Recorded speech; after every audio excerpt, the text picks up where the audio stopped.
wasn't expecting this. If you push play or record, but you don't have your turn. Hi, everybody. Hi, everyone. How are you doing tonight? Are you asking me or I'm asking you. Oh, I'm good. Sort of. Yeah. Yeah, I'm good. That's good. I'm happy you're good. So, are you going to be quiet? Or are you going to talk about something? Well. What's new puppy life? Oh, God. New puppy is kind of crazy. That's so fucking sweet, isn't she? Yeah. And isn't it cool watching more spots appear out of nowhere? Like, she goes to sleep and more spots come out. And then she runs around like a crazy dog for a while, and then she goes to sleep and more spots come out. Her nickname is Pagan Cow. Pagan Cow. Pagan Cow. That's funny. So why'd you pick Pagan Cow as a nickname? Why did I pick Pagan Cow as a nickname? Yeah. Honestly? Yeah. Well, it just fit because her belly has the perfect cow pattern in black and white. But a little more deep than that, I had this really, my best friend in 8th grade. We were in band together, and we both played the flute. And the one thing that our teacher always got on our asses about was eating gummy bears before we played our flute, because it's gross trying to get them out of your flute, which is absolutely true, and that shit don't come out easy. Right? Right. And I gave her a gummy bear, and she painted it with blue nail polish, and named it Pagan Cow, and wore it for a necklace for like a year. And I was always jealous. I was jealous I didn't think of that. And it was, I finally got my own Pagan Cow. It just barks and runs and bites.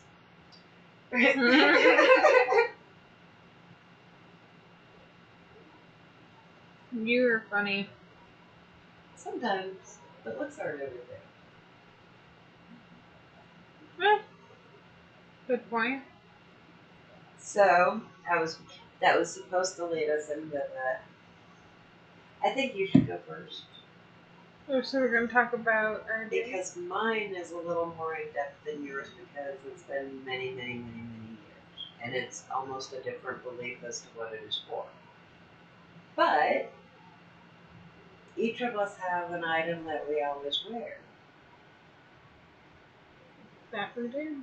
And we wanted to talk about the psychology behind it, because sometimes people have those things that they put magical beliefs in that other people are like, oh, there's no fucking way that shit works. That shit's fucking bullshit. But there is a psychology to it, and that is why it works. And we're going to learn about that tonight. I hope, maybe. Yeah. If I can explain it and you can explain it. But so, tell me about your turtle. Well, it was back my 9th grade year when my mom gave me it. There was a lot going on at the time, and it really helped me through a lot of it, and it became my comfort blanket. I hardly ever take it off, and it stays on my neck pretty much 24/7. Okay, so let's actually get into the mystical powers you believe it has. Let's just say it.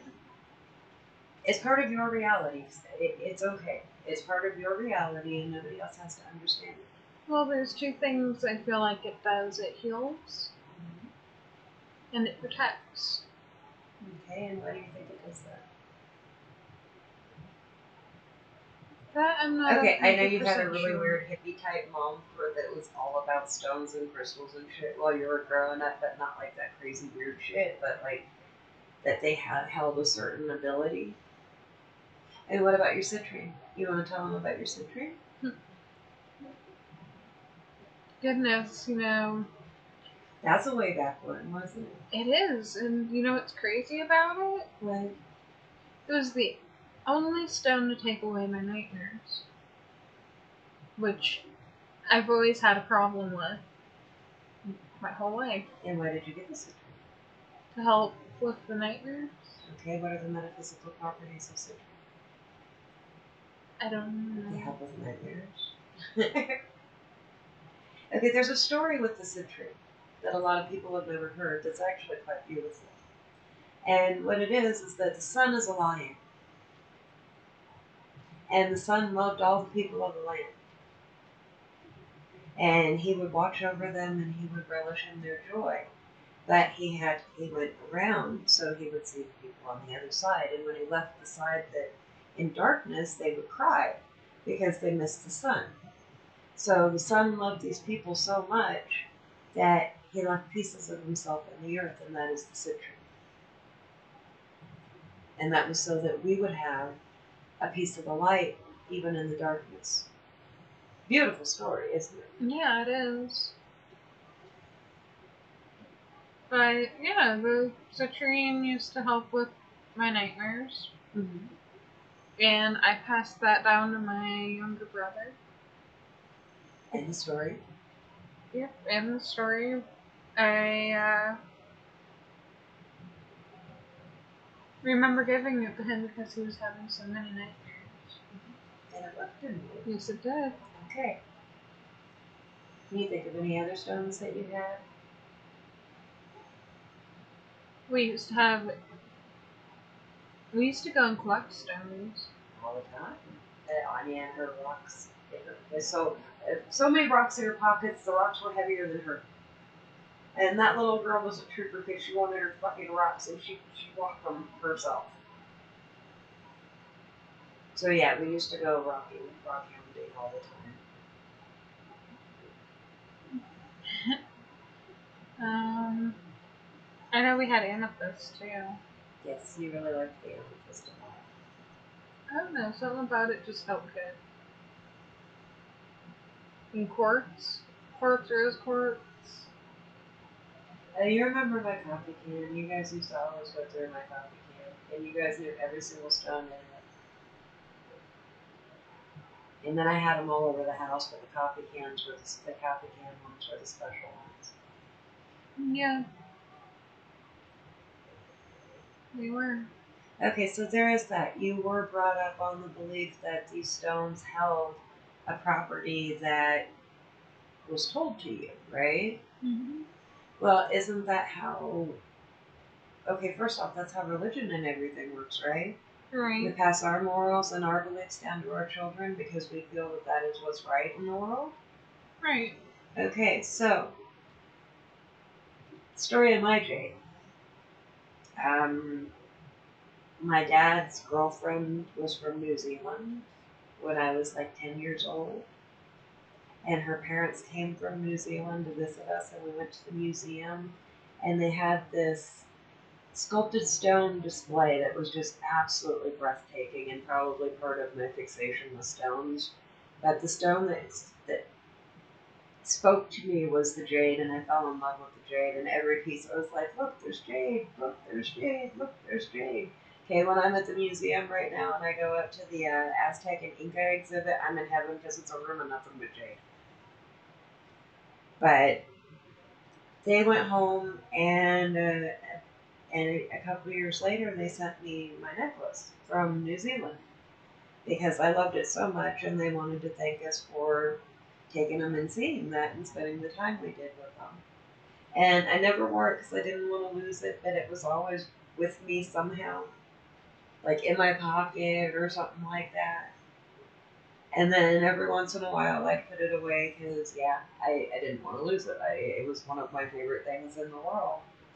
And then I hit a point in my life and it just never came off of my neck. And well, because of my beliefs and the fact that we send energy, I started putting energy into it, and basically it's that many years of my life in this stone. And in a way, it's a protection spell, I say.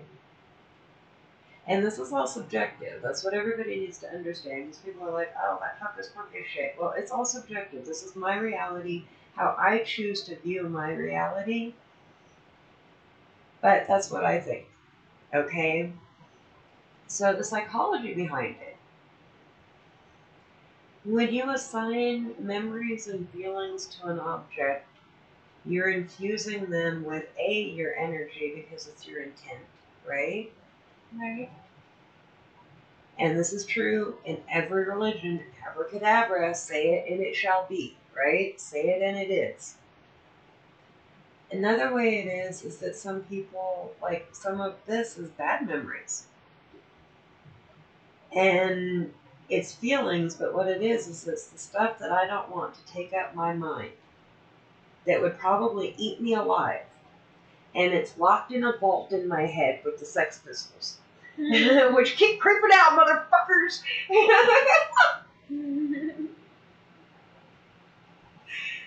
And the only key to it is the jade, right? Right. Okay, so basically, as a protection spell, it's saving me from these memories. And it's a psychological thing. That's how it's magic. I can say it's magic because I have to believe that for it to work.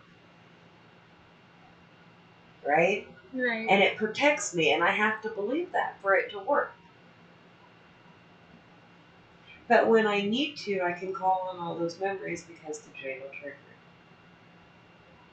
it. And you don't realize how much you do that until you hear something, or you smell something, or you see something. It'll trigger a memory that you did that to. And sometimes they're fond memories, and sometimes they're bad memories. And the next thing out of your mouth will be like, damn, I haven't thought about that in years. But that is our psychological way of dealing with something that we can't comprehend at the time. Mm-hmm.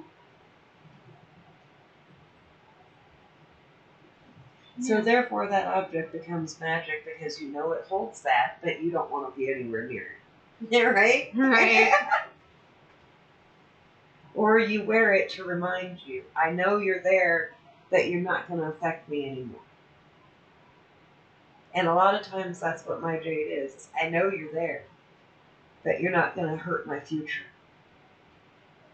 And maybe a reminder of the hard ass fucking life lessons I've learned.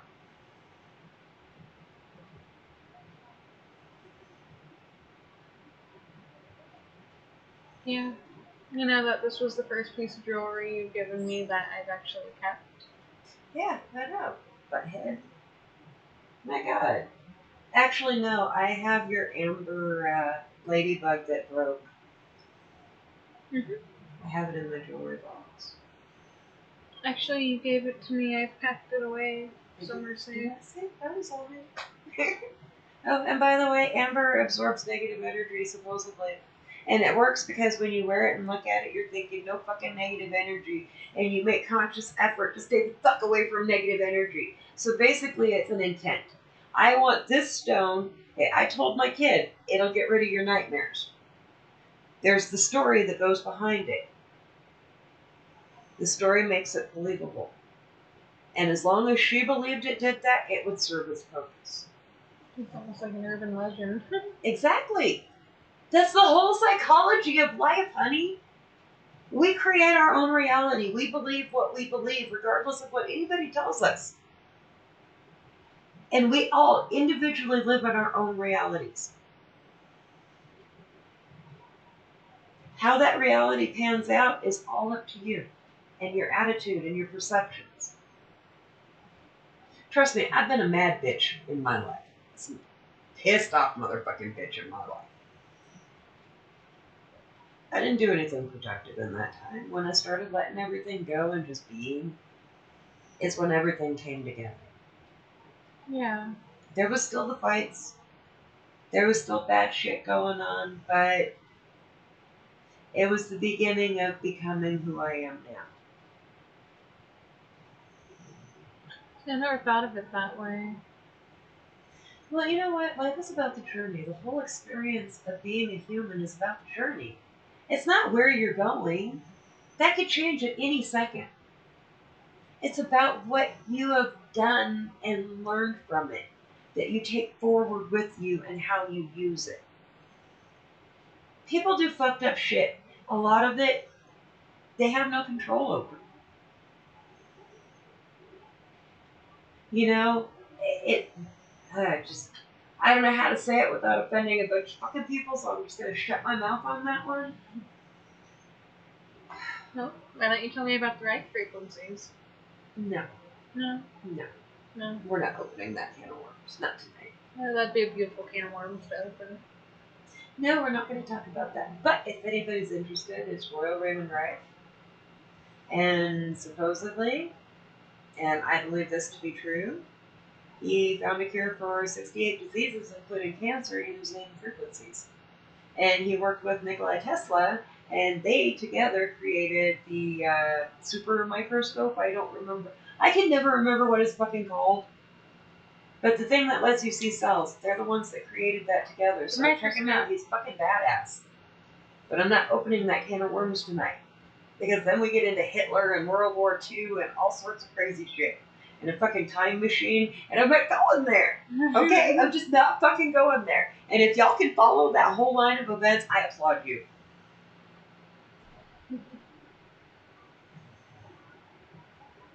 Well.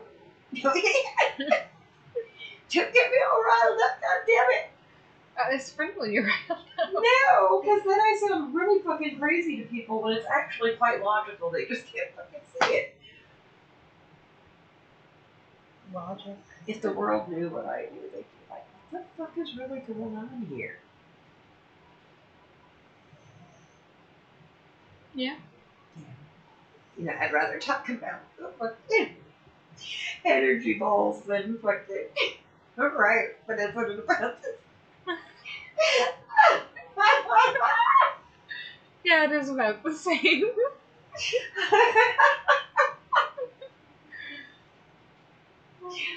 Okay, so on to the next subject. What are we talking about next?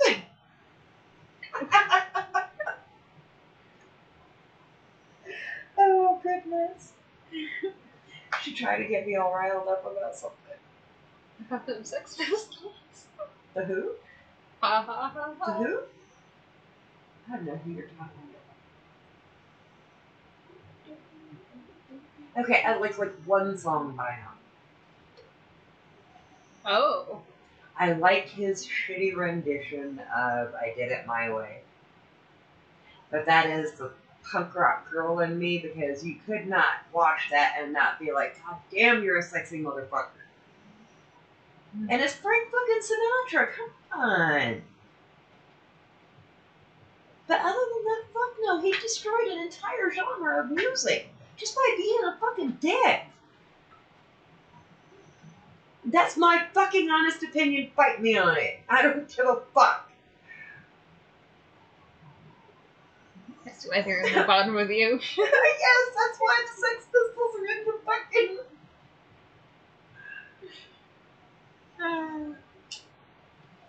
So now, okay, stop and think about this. The punk rock genre was being birthed between blues and rock and roll. And these were the pissed off people. Motherfuckers. They were the children of the hippies that were like, oh, peace, love, we can change everything. And they're like, you know what? Fuck you and your sit-ins. We're pissed.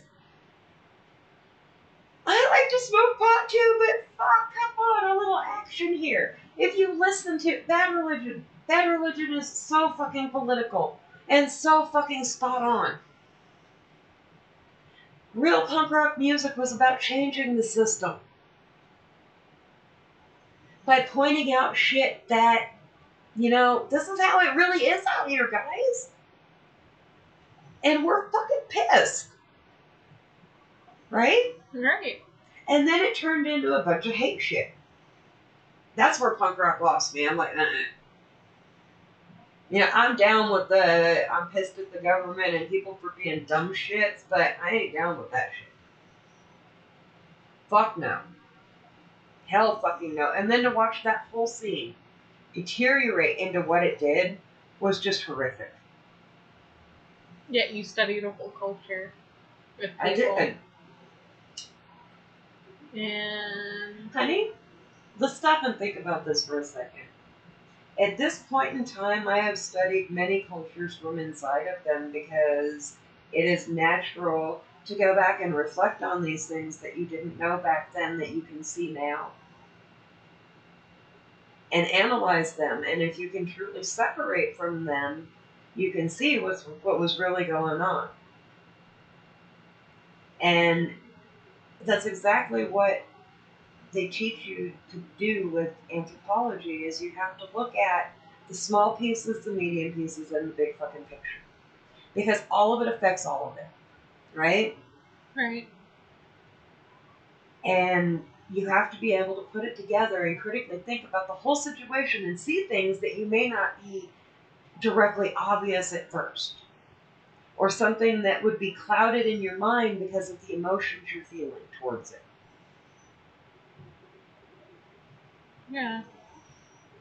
And that makes a lot of sense. The human brain is so fucking amazing. It really is. And the way people interact with their environment.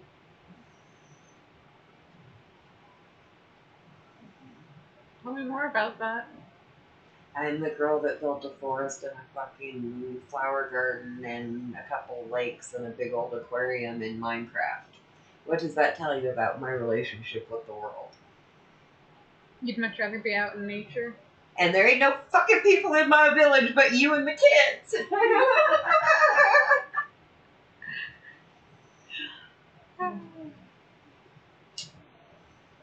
No, that's... Okay, you want to get into a deep well that gets me excited? Let's talk about love.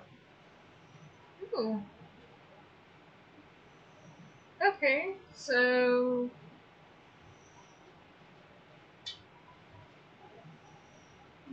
Okay, my philosophy is love is the answer to everything. True. And love cures what hurts you.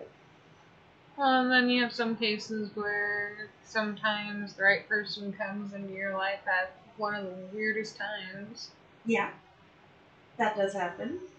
It tends to happen a lot because supposedly the universe sends you what you need, but I think what it really is in your mind, because we have to have something to explain why this happened, because we don't consciously understand that we seek these people out because we see ourselves in them and we know that they understand or can empathize with what's going on. Yeah. So it's not a matter of it was sent to you, it's a matter of you're starting to notice it because you need it.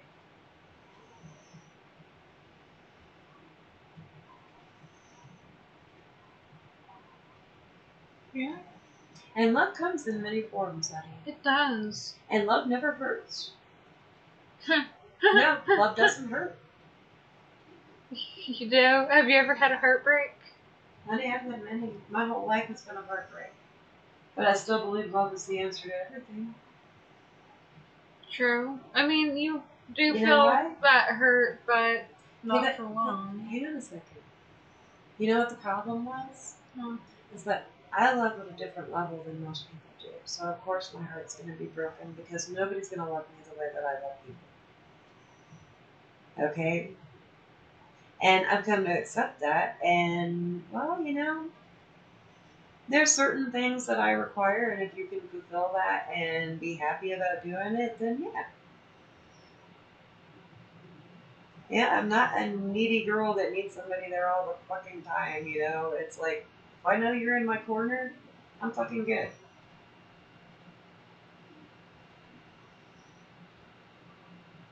But I also have the flaw that I need a lot of fucking alone time. And it's not because I'm out doing fucked up shit, it's because I got a lot of shit to do, and some of it's trying to keep me in a good place. And yeah, without that, it's not good. I get kind of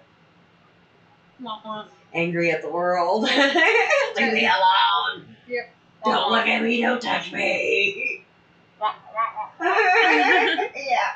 Wah, wah, wah, wah, wah, wah. The fuck? You know, I am all about peace, love, and happiness, but I get pissed off too. That is a natural human reaction to some things. You walk into the bathroom and it is smeared with mud from all over the place. Your first reaction is going to be, what the fuck happened here? And I'm not cleaning it. You know? Her blue hair dye. Oh, God. That was great. No, that wasn't. But that's Oh no, okay. you want to know my reaction to it? This is what my face looked like. Yeah, I almost cried, but that's okay. I was just like jaw dropped. What? Magic erasers do not get blue hair dye out of anything. Just a note. Hence why my hair is still gray.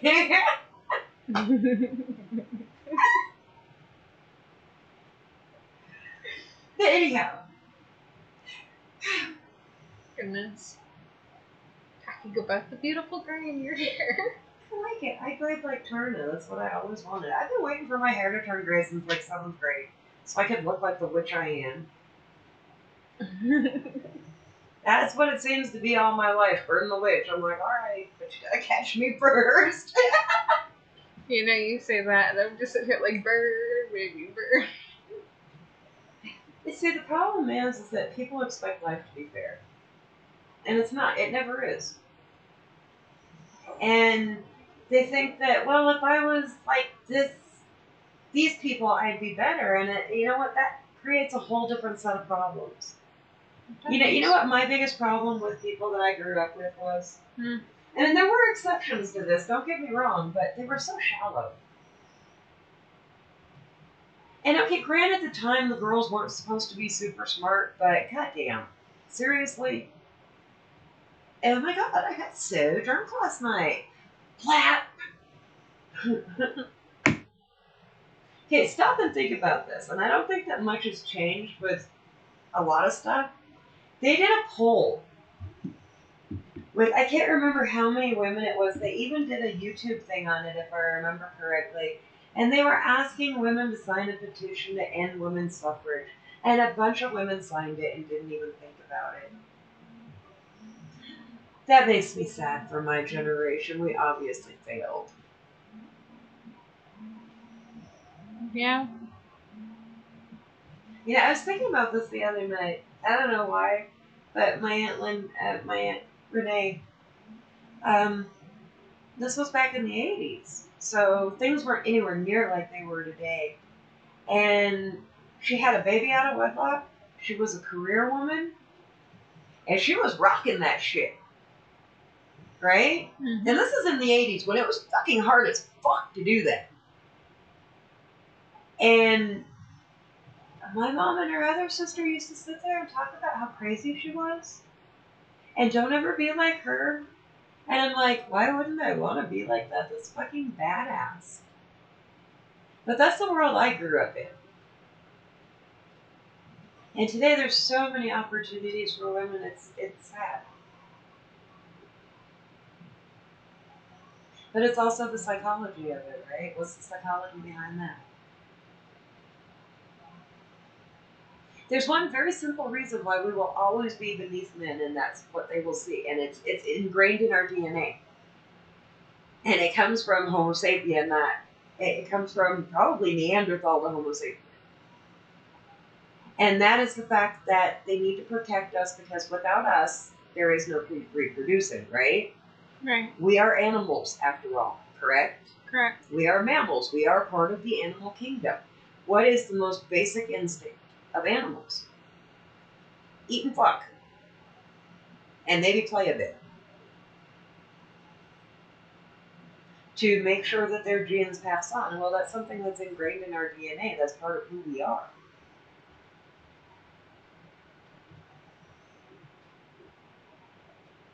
You spaced out. I'm sorry.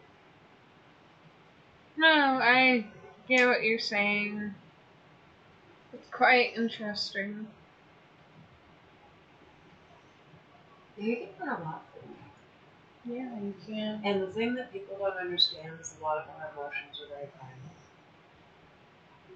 And that's why we have the same feeling when we just love the shit out of somebody or want to kill them. It's the same emotion. It's just a different way of experiencing it. Yeah. Kind of crazy, huh? Yeah. Although a lot of my guy friends would argue that they only have like 3 moods. Angry, hungry, and horny.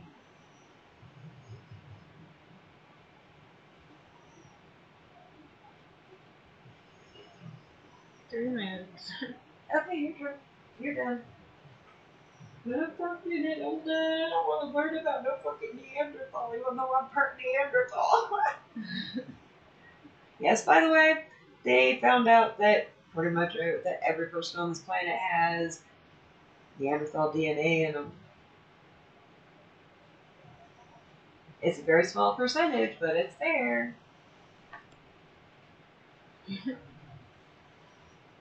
So is it possible for someone I to want have to say something mean right now, but I'm going to refrain.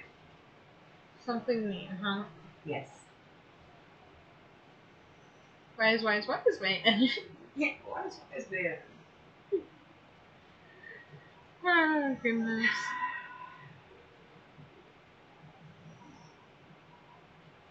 Say, okay, I hypothesize that we're in the process of evolving.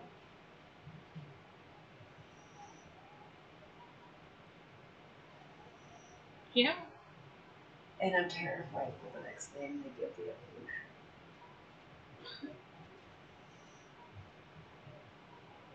Well, I like your belief on it. Yeah. But maybe that's what kids with autism are. Well, it's becoming more and more relevant, isn't it? It is. It really is. And the thing that a lot of people don't realize about autistic kids is they're by no means dumb. They have pretty much all of the autistic people that I've ever met have been pretty brilliant. And they think on a totally different level than the rest of the world. And they feel things on a totally different level than the rest of the world. What they have a problem with is expressing it. Because how do you express it to somebody that doesn't have that perception? You don't. And how can you put it into words? You can't. Something that there is no word for. Because nobody's experienced it. I mean, that's one perspective of it. Okay, you kind of keep an eye on things like that because that is either something's going on with the genetics, or essentially it could be an evolution because, like we've already established, what came first, the chicken or the egg? The egg. And why is that? Why are there pizzlies? Because some polar bear wanted some grizzly dick. That's it. We now have pizzlies. And then her daughter's like, yeah, I like big brown guys too. So what do you think? You gonna eat me or you gonna feed? Or we gonna have babies, right? So that's how the pizzly comes to be.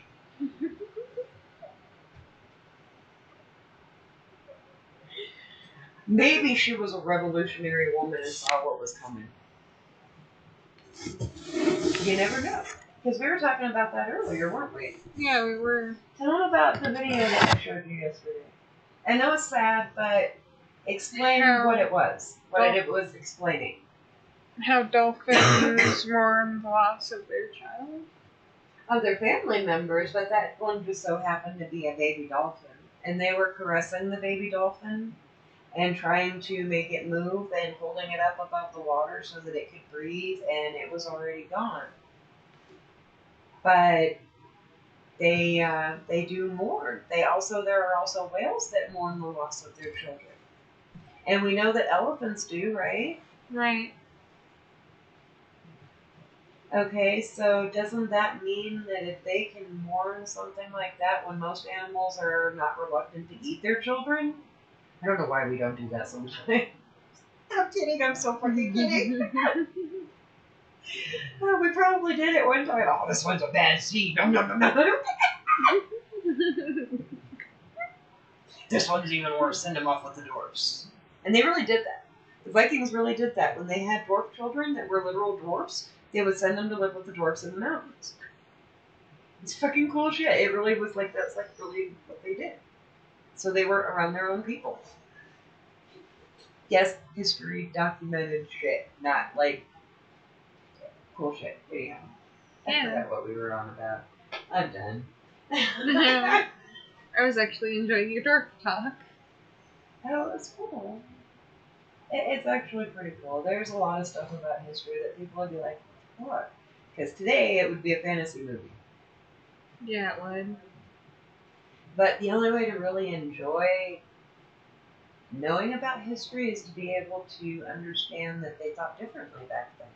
Because today they're like, I wouldn't have lived in a hut. I had a fucking mansion. Yeah, you'd have had to build that bitch yourself too. Would you have been down to do that while you're trying to escape shit that wants to eat you? While trying to feed yourself? I think not. Right? Right. Yeah, it's quite entertaining when you talk about history. The history is amazing. You really never know what you're gonna learn. Really? Yeah. See, and I forget that a lot of this shit isn't common knowledge. Well, like finding out that Stonehenge is what you said was actually a grave site. No, I got into a fucking fight with like 3 of my classmates over that because we were speculating over what it was, and I was like, it's a fucking grave, dude. I've been saying this for fucking decades. It's a fucking grave. And it's some very high power people, right? It was what, 7 priestesses? Yeah.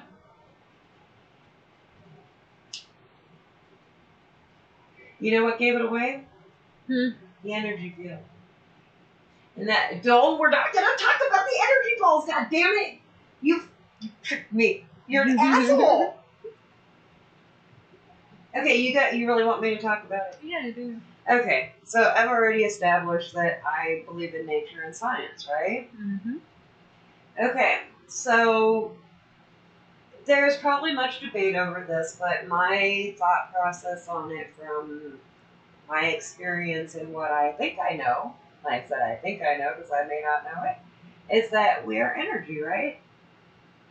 Right. Our soul, air quotes, is energy. What's animating us? What's firing in our brain? Why do we fire in our brain? Why is there electricity in our brain? We are energy in a meat suit with an amazing system inside of that. Just your circular system and your nerve system. Oh my god, I could go on and on, but anyhow. Most amazing thing you will ever see is somebody's heart beating outside of their chest. That is fucking epic shit. And I'm the bad girl that wanted to touch it. I fucking touch it. Can I touch it? I want to feel it beat. But no, they wouldn't let me, so. So anyhow.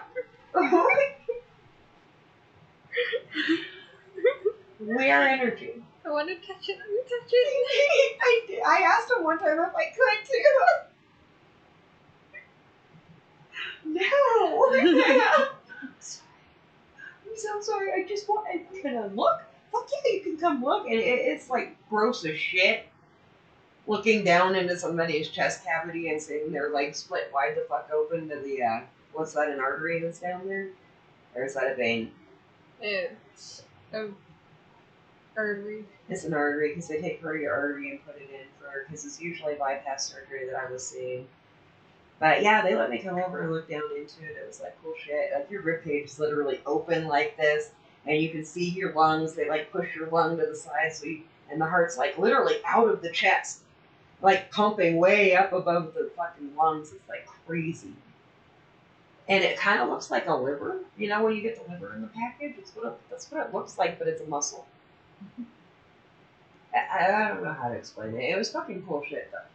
Sounds pretty scary. But anyhow, so we are energy, right? Right. How do you bring a person back to life? You fucking shock the motherfucker, right? Okay, we are electricity.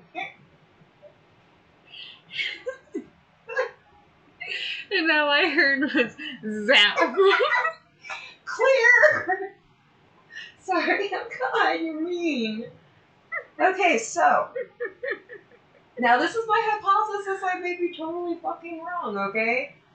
But if you look at religion as a whole, it all has a pretty common theme. We die, we go to heaven, we be with God, right? Right? Right. And it goes by different names, but that's what we do. That's pretty much basic everybody's religion. Yeah. Okay, even the pagan religion. We die, we return to the sky. Okay, so that begs the question, what exactly is God? Okay, we call it the source, but what exactly could it be? I don't know. Okay, well, if we are energy, what does that mean it is? Energy? Okay, and what's the cool thing about energy? It always comes back to each other. It always comes back to its source, unless it's got a negative charge, right? Right. And if it's got a negative charge, it's going to be repelled. Yeah. Henceforth, reincarnation. You have to come back and go figure out how to become fucking positive. And is that not the basis of every fucking religion? It is. So that's just my hypothesis, is that it is like this big energy field we all return to, and if we're negative, we're not going to get out to go home.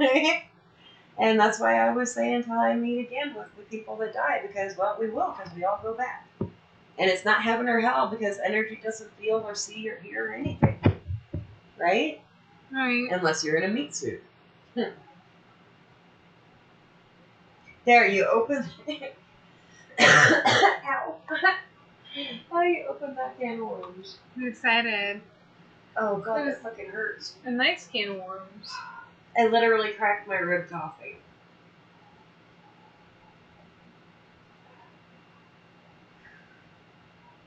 Sounds like it hurts. Oh, it does.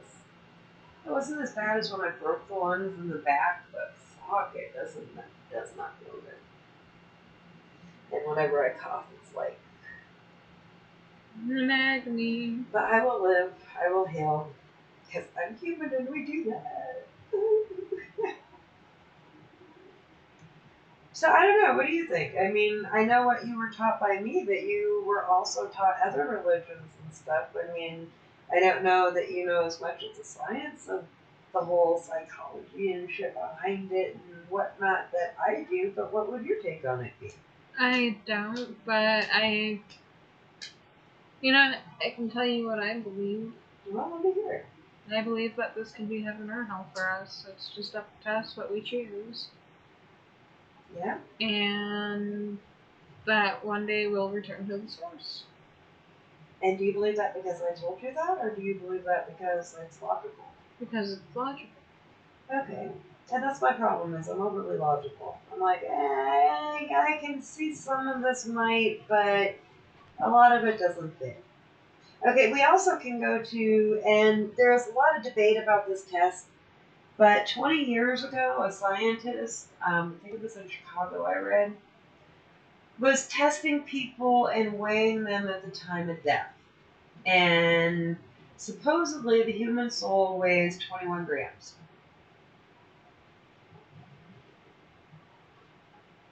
Yeah. And like I said, it's largely debated, and there's really no way to say that, oh, well, it wasn't the lungs, the air in the lungs being, or the bowels and everything being evacuated. So, I don't know. But it's kind of a cool concept. It is. And if I mean, does energy weigh? Do we have a way to weigh energy, to like literally weigh energy? Oh, this is an ounce of energy. And do we have a way to do that? Mm-mm. So you could never fully say, yes, that's exactly what happened there. Right? Right. Now maybe, just maybe, and this is like some sci-fi shit, if you created a machine that would like attract the energy, because that's what it is, right? That's what everybody says it is? Yeah. Okay, if you could find a way to attract the energy, you could capture it and you'd know for sure. Because why would energy be radiating off of somebody that just died? Yeah. But then again, it doesn't always happen quick like that. Did you know, and I found this out when I was working in the hospitals, that a person can breathe and their heart can beat for like an hour after they're dead because of the kinetic energy in them. Really? Yeah. And they can blink and shit like that. It's fucking crazy. Yeah, could you imagine a dead person blinking at you? I'd be like, ah! What the fuck is that? And something cool that I just found out, I don't know why I was watching it, but did you know that after you're decapitated, that your brain stays active and you can actually see what's going on and comprehend it No, I didn't. before your brain dies from lack of oxygen. I didn't know that. Oh yeah, isn't that fucked up? That is. Okay, the paradox, remember? The reason why you never see yourself die in your dream It'd be too much for you. is because you're not meant to see yourself die, and your brain can't comprehend that. And it would be too traumatic. I mean, could you imagine it? That would be fucking so traumatic, right? Right. So to be able to look up, and it's probably your stump is probably squirting blood in your eye while you're looking at it. And you're like, what the fuck? Let me run away. Oh, nothing's happening. I'm dead. Fuck, dude.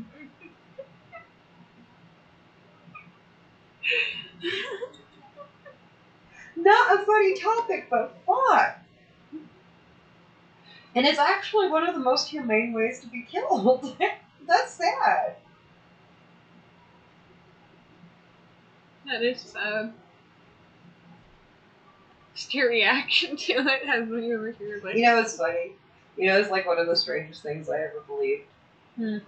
It was until I found the psychology behind it, but it made sense to me when I was a kid that the last thing you see is burned into your eyes. And then I started thinking about it. I was like, but if that was true, then nobody'd be murdered because they'd have pictures of them all. Right? Yes, my little brain. But wait a second, that can't make sense. Oh my goodness. That's great. You know, I really wish I could go back to when movies were magic for me. Like literal magic. I was like, how did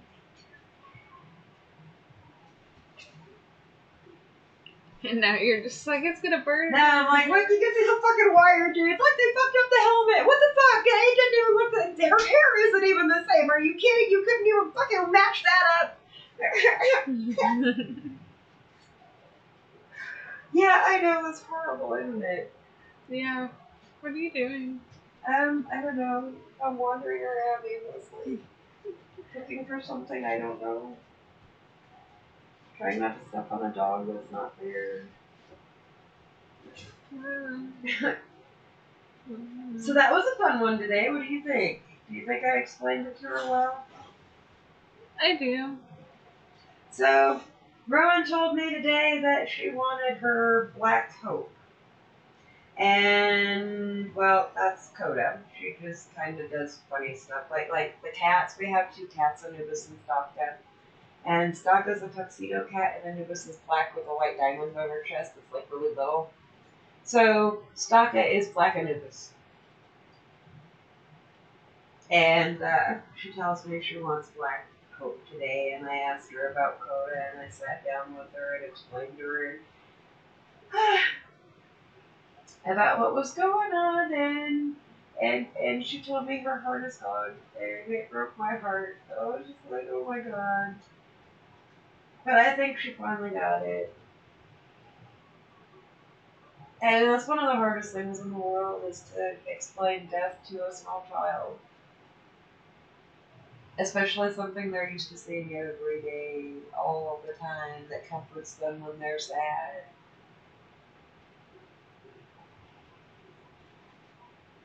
That is. But it's actually amazing how some children can comprehend things bigger than their little world. You know what's scary? When When Icarus passed, Rowan picked him up and was like, he's dead! Yeah. Yes, Raceberg died, but we knew that there was a good chance that it would. Yeah. He was doing so good, though. He was, but it happens, I mean. It happens. I did everything I could. You see it? And, you know, having that little bit of time where he was comfortable And safe was a hell of a lot better than being eaten by a cat. Or baking in the sun out here. After all, this is the third ring of hell. That it is. Hades is my bud. He comes and visits us every once in a while, but only on the hottest day of the fucking year. Oh. That was great. And we're too far away from the river Styx for the water. And sometimes, just to be a dick, he freezes it over.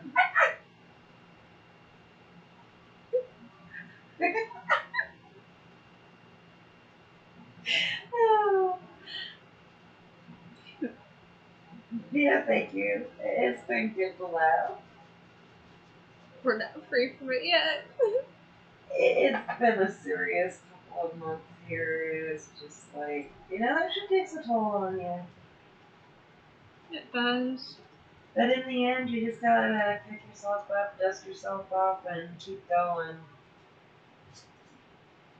Because the alternative is a little grim, right? Right.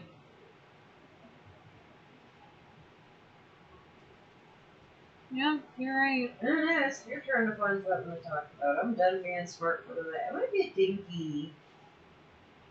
Be dinky. I don't want to teach nobody nothing.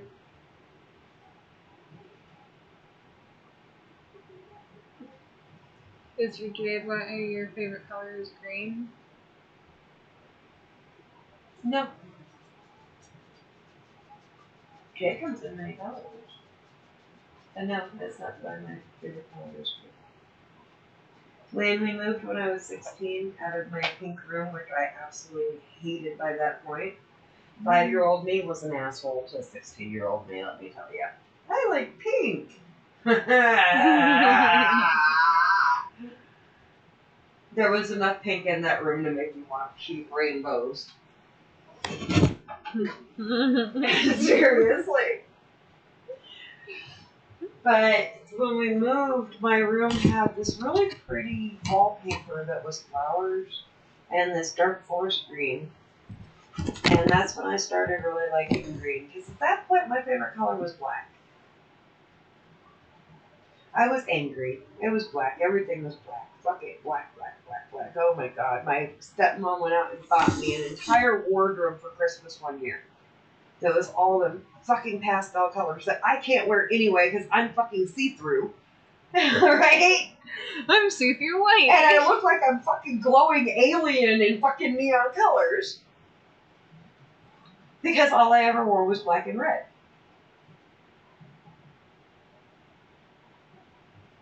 Okay.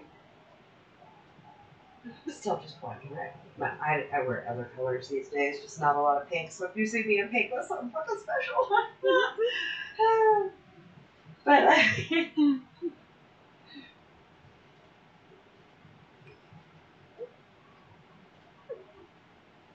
oh, I'm done talking to you. I'm so over talking to you. Why? What'd I do? Because you make me laugh when my mind goes a million miles away and I forget what we were talking about. I'm like, We were talking about the color pink. Color pink. Yeah, oh, the green. Okay, that's right. I'm gonna hide.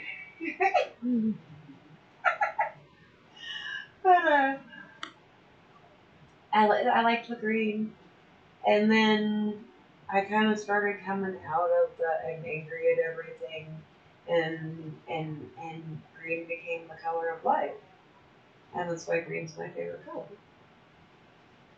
And specifically the seafoam green, because one of the prettiest oceans I've ever seen. The top layer of it was that color, and it was just amazing. That sounds amazing. But yeah, the jade does have a little heart in it. I got it right before we moved.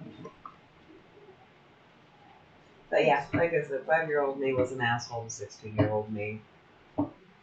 Actually, it was about 12 when I was like, fuck pink.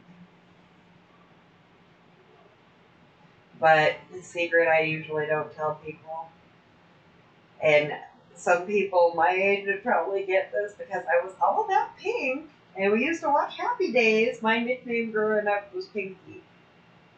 And part of it was because of Pinky Tuscadero, because she was my favorite cat. Oh my god. Pink leather! Oh my god, I want to be just like her. No wonder I'm no wonder I got into punk rock music, huh?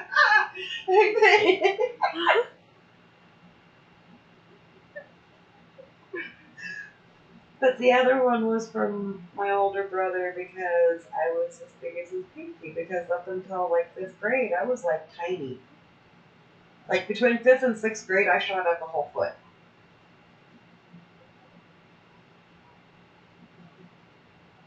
I'm scared for how tall Rowan's gonna be. Oh no shit. She's already fucking. She's almost as tall as me. Yeah.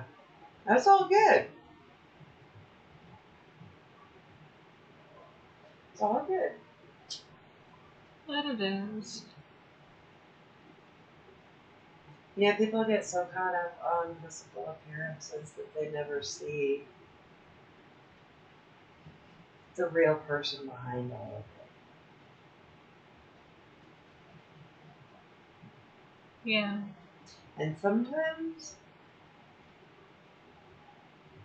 you find a gem.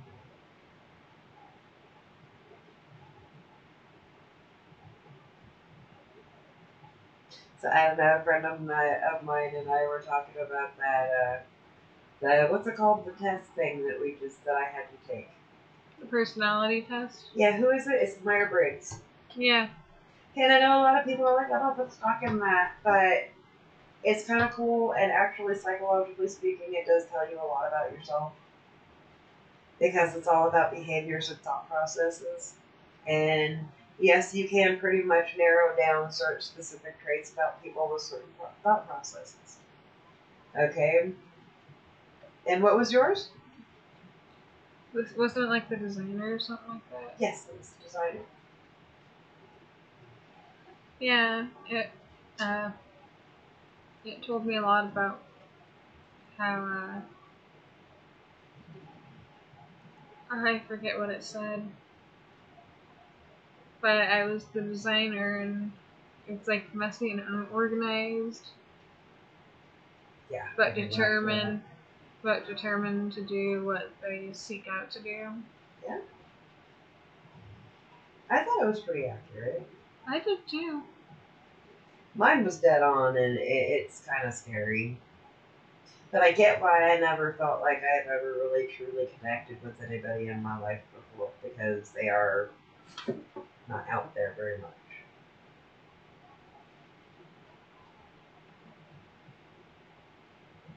Yeah. I'm the advocate. Another advocate, just to give you an idea of how these people are, was Nelson Mandela, who is actually one of my idols. So that makes me proud that I am like one of my idols. And yes, Nelson Mandela was a big, big reason of why my mentality changed the way that it did. And so was Gandhi. Sucks to find out he was a dick, but what he stood for, Yeah. I could get behind that. I remember the movie came out, and we had HBO, I think it was, that came out on after it hit the theaters and everything. And I sat down and watched it with my brother. And it's like a 3-hour long fucking movie. And I was just like glued to the fucking TV through the whole thing. And then it came on again, and I watched it like 2 more times by myself. And I was like on the 3rd time watching it by myself, and my brother comes in and he's like, how many times have you watched this? I was like, this is like 4. And he's like, turn that shit off. It's going to warp your mind. If that tells you anything. And I'm like, too late. And then of all ironies, my brother became Buddhist.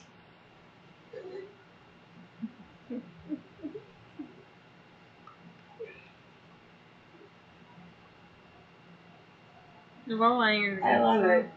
I absolutely love it. But these were the people that I loved how they looked at the world. Because the world can be such an ugly place, but it can also be the most beautiful place you've ever seen. It's all about how you perceive it, and how you perceive things comes from the deepest part of your soul, right? Right. All your fears, all your hopes, all your dreams.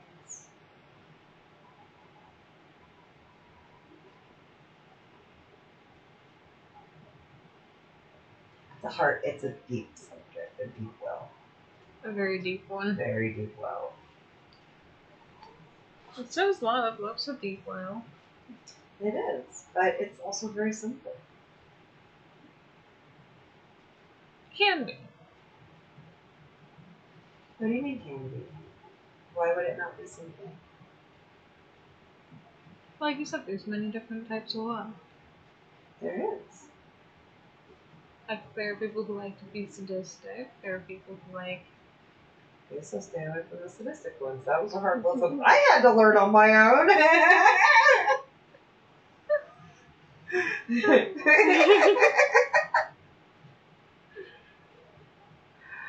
Oh, so not funny, but I'm just lucky I'm a big girl and I'm scary as fuck when I'm mad. My only problem is I got a mouth on me. See, and you say I'm cute when I'm mad. You are, but you're my child.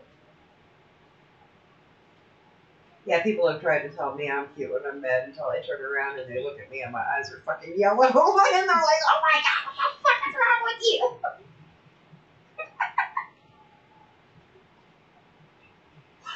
Get back, demon! Yeah, I know, you get back or I'm gonna fucking eat you. I will eat your soul.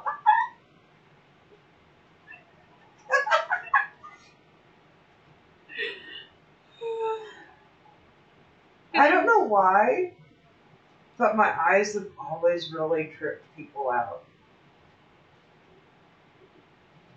And then they're a unique color. And, well, we do have muscles in our eyes. And the part around your eye or your pupil actually will contract and expand. So I don't know, maybe it just like, maybe I even clench my eyeballs when I'm pissed. I don't fucking know. But, dude, if I could figure out how to do that, I would like walk around looking like a demon all the time. I wouldn't need contacts. I'm bad enough. I think about his blood sucking freaks. I have cramps.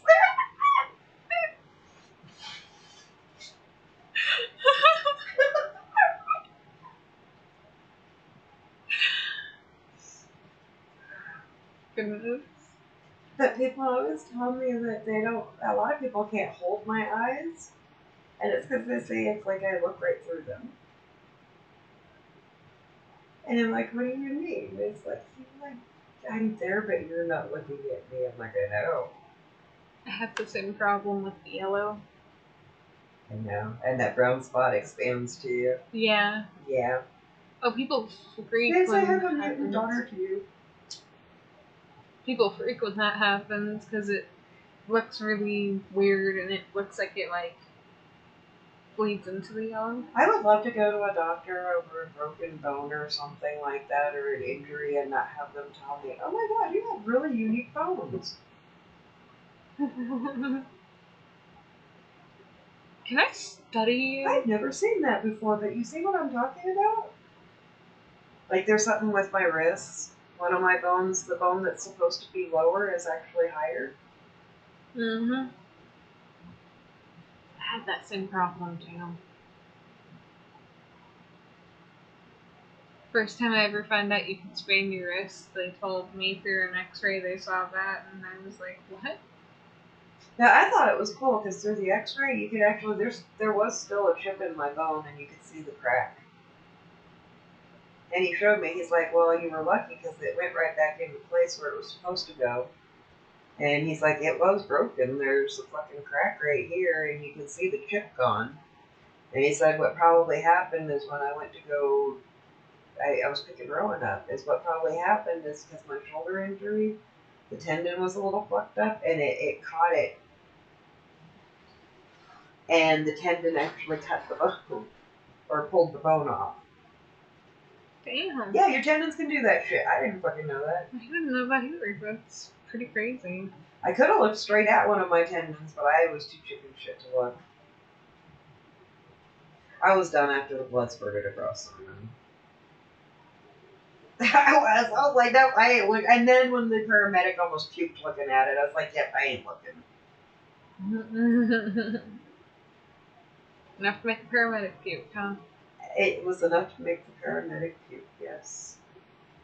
He, like, literally, I was holding my hand out, and I'm like, yeah, I'm, like, gushing blood all over everything. And, held my hand out, and he took the bandage off, and the dude behind him was like, and turned around and ran back to the ambulance. I'm like, yeah. Like, this is gonna be fun, isn't it? Did you have to get stitches? Oh, yeah. I had like 8 stitches, and one of them popped. And they didn't fix what they were supposed to fix inside of it. Yeah. Ow. That's why my hand's all fucked up. That explains a lot. It does. It's irritating, but because of that, I learned to use my left hand. So I am like truly ambidextrous now. And like I was saying in another stream, they've actually done scientific experiments that show that if you can use both of your hands, you unlock more of your brain. And it's weird because, like, with me, I don't know if it's like this with everybody, but using my right hand is just like, boom, it's nature. Using my left hand, I have to think backwards. But if I think backwards, like, I can write my name just as good with my left hand as I can with my right hand. Takes me a little longer, but I don't know if you ever notice, a lot of times I'll reach for shit with my left hand instead of my right hand anyway. Mm-hmm. And then when I fucking broke my wrist, I was truly fucked. That was fucking tragic. I was like, ah. I remember you asking me, I'm looking at pictures now. No, I didn't really super cry until I tried to pick up the camera. Even after it healed, I was like, oh, fuck.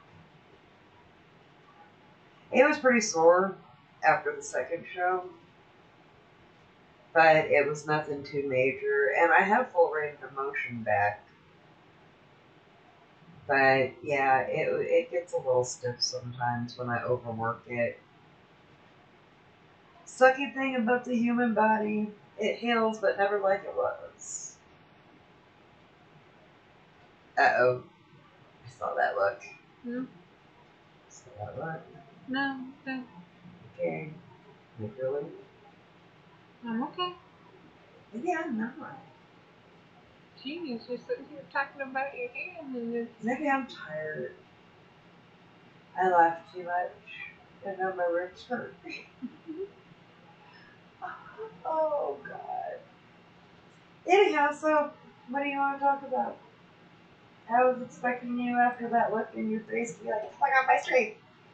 Well, I forgot to tell the story about how my turtle got its name. Oh, go for it. So, I do take off my necklace and give it to my daughter from time to time, my oldest.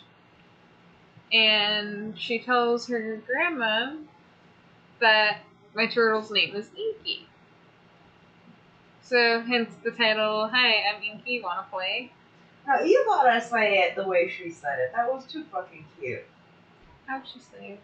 Granny, its name is Inky.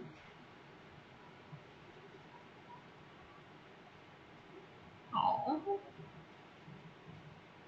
She got all excited about it. It was cute as fuck. But yeah, she named my turtle. Yeah. You know, I've never named my necklace. It's just my jade. That's how it's always been. It's my jade. Well, you know why you guys all got jade? Why? I got Jade for all of my children. Because I thought about when I die, the fight that's going to ensue over my Jade. So I figure if I gave you each a piece of jade at this point in your life, at that point in your life, that you wouldn't have to fight over mine. Yeah, but doesn't it go to Lalo and Yes, it goes the way on. okay. Yeah, morbid shit. Yes, I've already got my fucking. We're morbid. Hey, I'm at that age, and I'm telling you what, since I decided to dig under the mountain, there's a good chance of a fucking cave in.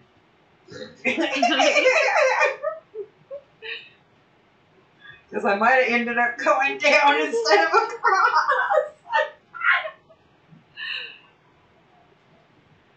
Oh, God. That's why I do the dirt test. Am I still digging?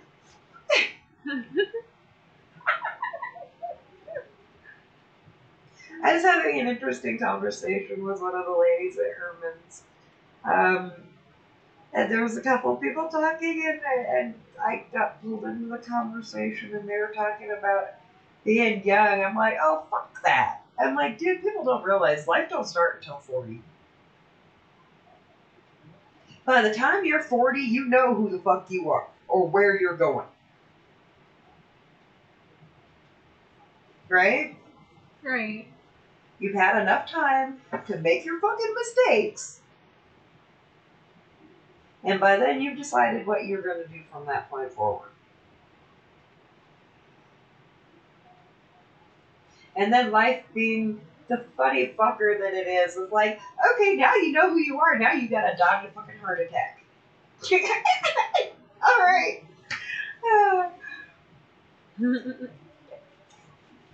The joys of being old. They sound like joys. You know what? Other than shit from injuries that I've gotten over the years, I'm healthy as fuck. I am serious. If we could, I would live 175 fucking years. Oh my god, that would be like the. I would love to see the evolution of the world.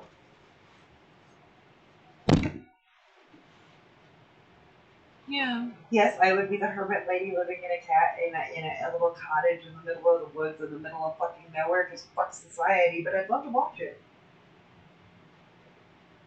There's my glass house on top of the mountain so I can watch in secrecy.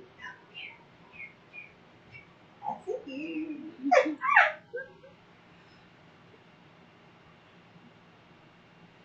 I don't know why I love people watching. It's always been a hobby of mine, and it became what I decided to do with my life that I didn't really do with my life, but did anyway. That's kind of crazy. Yeah. You always come back to the same, it's what you're supposed to do. I agree. Like, it's funny, you got into photography and you tell me to go chase my dreams, and I'm just like, okay, if that's what you really want, I'm gonna start building my own worlds. So why is that what I really want? Well, you always say you want better for us, and actually, it's what I really want. There you go. Because I want you to do what you really want.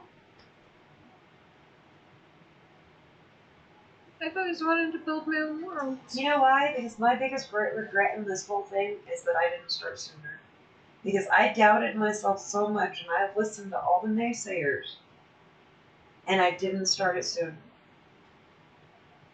That I chose a relationship over a career to keep the peace. When, you know what? It should have been backing me up to do what I felt I needed to do with my life. Yeah. But I also firmly believe that everything happens for a reason. It's my choices that brought me to where I am, right? Right. Some choices were not made for me. I can't control them. But the choices I have made have brought me to where I am. Yeah. And now my choices are to go further or to do something else or, you know, it's a world of possibilities. If you can do it once, you can do it again. Because now you got the blueprint on how to do it, right? Right.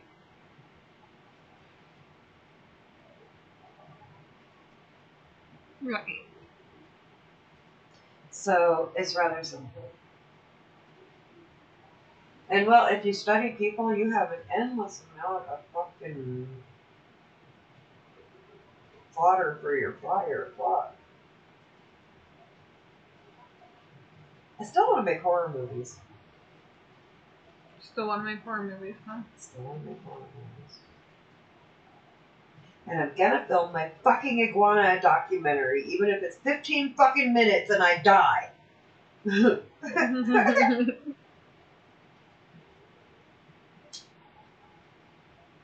You know, I could edit the videos that you do. Yes, I will live in a fucking tree. Play Jane for a while. Hope I don't break my hip. And chase iguanas so I can put cute little hats on them and give them stupid names. It's like the bees with pollen hats. I'm counting on being totally senile by that point, so it seems like a good plan. And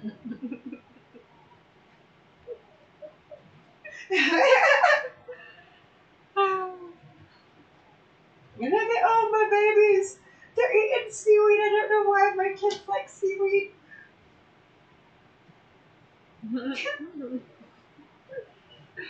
Now that I would have to see it record. Have that be one of my happiest memories with you. Oh my goodness. Well, you know what I found is one of the easiest ways to educate people? It's to make them laugh. Because people tend to remember when they laugh. Right? And yeah, history's pretty ugly, but you can put a spin on it. Because if you compare our ideology today to theirs, it seems moronic to us, doesn't it? Yeah, it does. So you are able to put that somewhat funny spin on it and still teach them something. See, people think I'm funny, but I'm just really an asshole. Because when I'm being funny, I'm making fun of a fucked up situation most of the time. Or being very matter of fact about something, but in an amusing way. That's how you get people to go fuck themselves and be happy about doing it. Fuck yeah, I'll go fuck myself. Woohoo! Best idea I've had all day. Wait a second. What just happened here?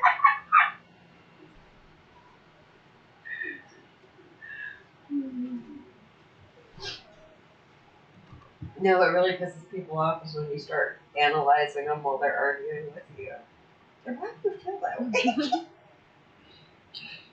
Could you explain that a little better? I don't think I understand. I couldn't hear her quite right through the screams.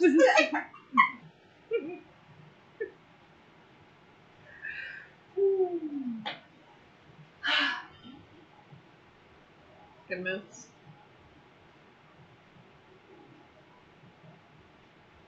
You know, that's the biggest problem in the world today is lack of communication. You know, you keep bringing up that I studied a culture. Mm-hmm. Yeah, like I said, I did study several cultures, but this one I was fully submerged in. And I asked a lot of questions. I'm just curious. I'm very curious about a lot of things, and if I don't know, tell me, you know? And I can see it. I can see the whole thing. But explaining it without being offensive to people is hard. And it's not meant offensively, it's meant objectively. And the problem actually goes way further back than just this culture's coming to be. Yeah. Okay?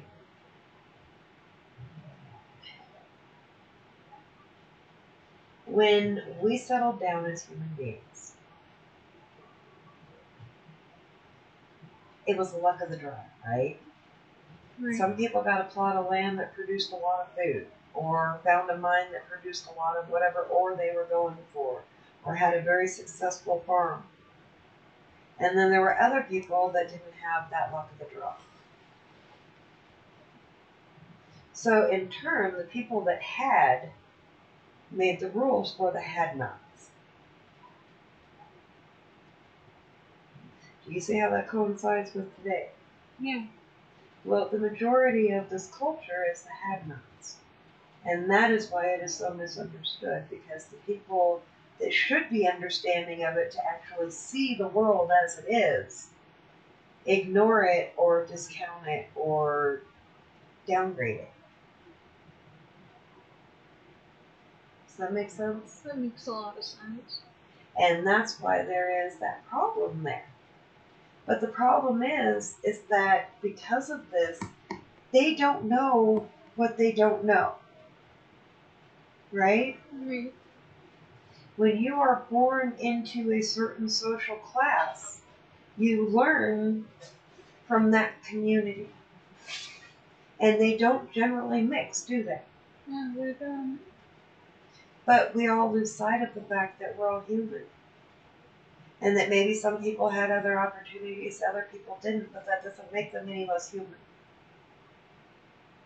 And well, if you really truly want to help people, you build them up and okay, like we were talking about.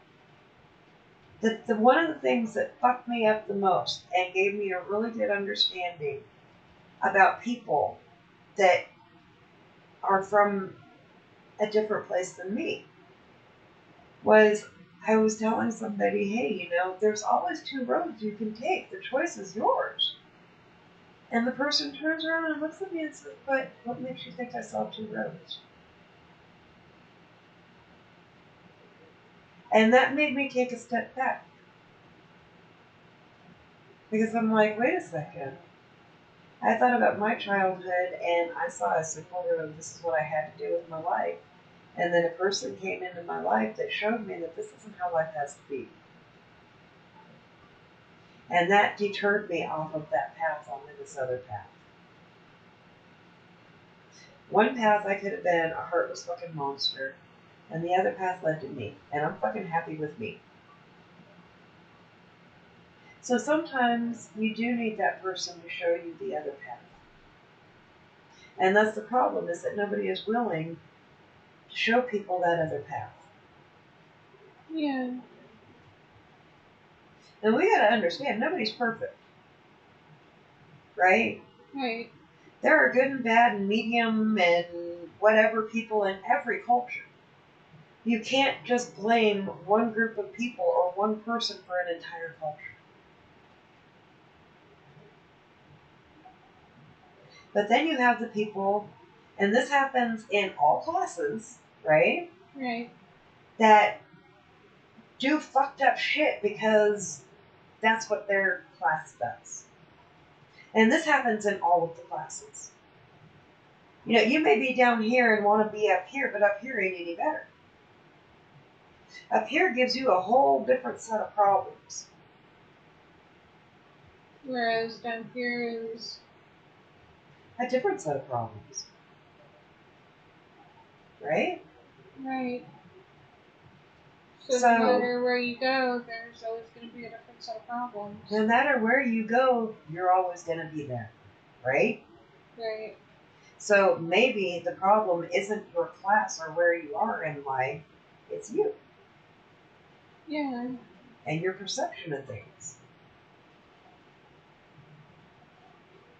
I always say this, I will always say this. If you want to be fucking happy, look for things that make you happy. Do things that make you happy. Okay, minus murdering people and fucking violent shit and whatnot, you know what I mean. I don't condone that shit. But find things that make you happy. When life's hard, that's what you're going to call on to get you through it.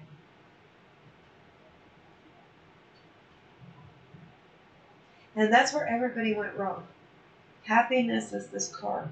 Happiness is $1 million.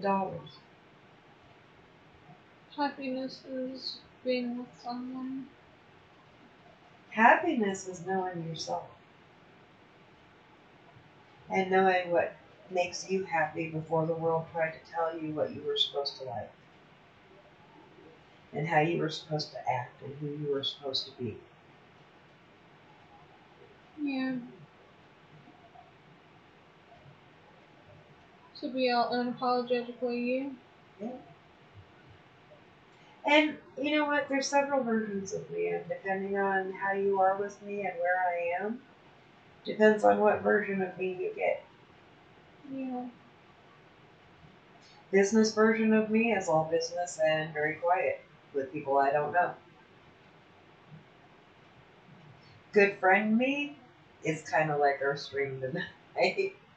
Only worse because I feel comfortable telling you crazy shit, and I love getting people's opinions on shit, right? Right.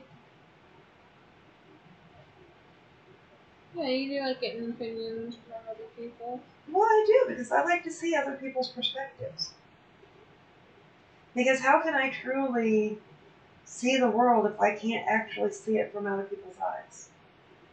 And isn't that part of the human experience, is empathizing with people? And the only way to do that is to A, share their experience, either physically or through story.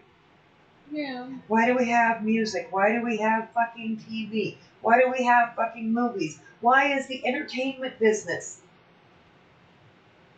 as big as it is? And the thing about the artists that make it the most are generally either the people that are so far out there that people are just fascinated by them because they're so fucking crazy, right? Or the people that they can empathize with.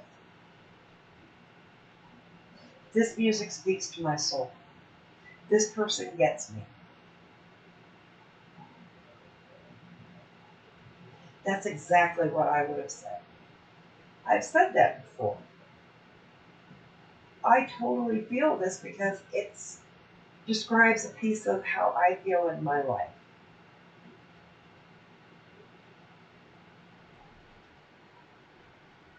And some people like to be trolls and just like people that tell them to go fuck themselves.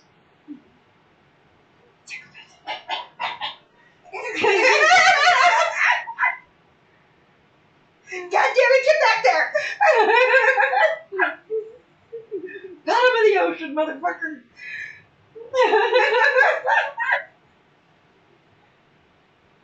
Gotta tie a weight to that again.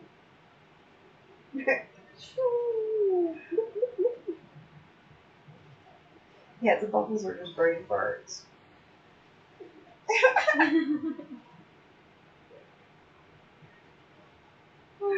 Oh, goodness. Isn't it great?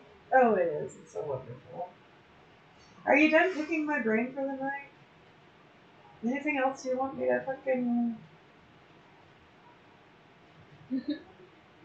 After you make me talk about the end of the best, Hey, you know what? Appreciate it. yeah. What is our channel all about? Learning something new. I did mention that was my hypothesis. I'm not saying, I think it is possible. But the fact of the matter is that nobody will ever know. Because we'll be dead when we find out. Mm-hmm. And isn't that the ultimate question? What happens when you die? Mm-hmm. It is. Nobody knows. Nobody knows. Nobody ever will know.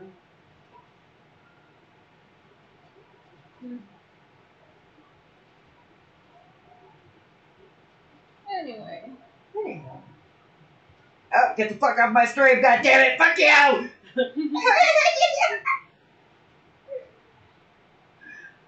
Have a wonderful night, everyone. Thank you for coming out to our stream. Have a good night. Much love, everybody. Much love, everyone.